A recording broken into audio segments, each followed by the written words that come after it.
This baseball report brought to you by Houndstooth in the River Market. Catch them at 507 Walnut or at houndstoothkc.com. They carry Charlie Hustle shirts, just like our Sports Radio 810 one. Right here, also fine men's clothing at reasonable prices. Good for the young generation. Not going to walk in there and sell you a $2,000 suit. It's a third-generation tailor. The guy knows his stuff. He's going to get you something you look sharp in and can wear for any occasion. That's houndstoothkc.com or 507 Walnut in the River Market. Today, the conversation is when to buy back into the Royals. It's easy. 4 games in a row, 6 of 7, Esky Magic. Chris Young is even can't pitch poorly enough to get the Royals out of a win.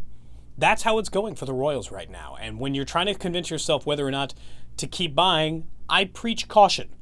And not just because it's fun, right? The Royals being good is more fun than them being bad. I get it. But at this point, they've dug themselves such a hole. Until they reach 500, I'm not sure it's worth having the conversation about what they can do next, because right now they have themselves in trade purgatory. And that's a really difficult place to be, because that's exactly where they were last year.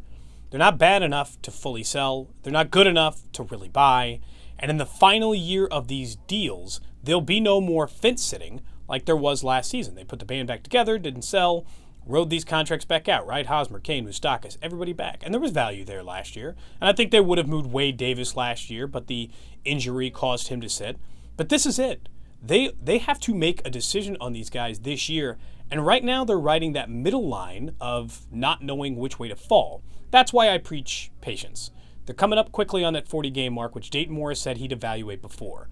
And I think, regardless of how the next couple of games go, he's going to have to at least take phone calls on being a seller. Doesn't mean he will sell, but he'll have to take phone calls on being a seller just because of the situation they're in. But at the same time, they can entertain the idea of staying where they are. But this team still can't get where it needs to go unless a couple of people start performing not just at league average, just somewhere below league average. Just not the worst hitter in baseball like Alex Gordon has been. Escobar's still hitting sub 200. They're not getting enough out of Whit Merrifield. And even in, at least Jorge Soler got a couple of hits, but in right field they've been seriously lacking all season. They can't count on half of the roster to get the job done and assume that the pitching can continue to be as good as it's been at the beginning part of this season. So the Royals, just wait. And I know that sounds silly, but they're a more patient team. They're more patient than any of us. Their patience is what got them a World Series in 2015. When people thought they should sell in 14, they didn't.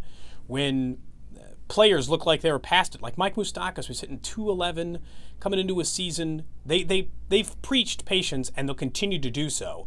I think the 40-game mark was just if it's going really bad, let's start taking calls, or at least find out if we're going to need to take calls. They will do that, but it doesn't mean they're going to sell yet. I think more time will be given before they decide that. I'm Cody Tapp. This is your baseball report brought to you by Houndstooth in the River Market. Go 507 Walnut or houndstoothkc.com. Have a good Monday.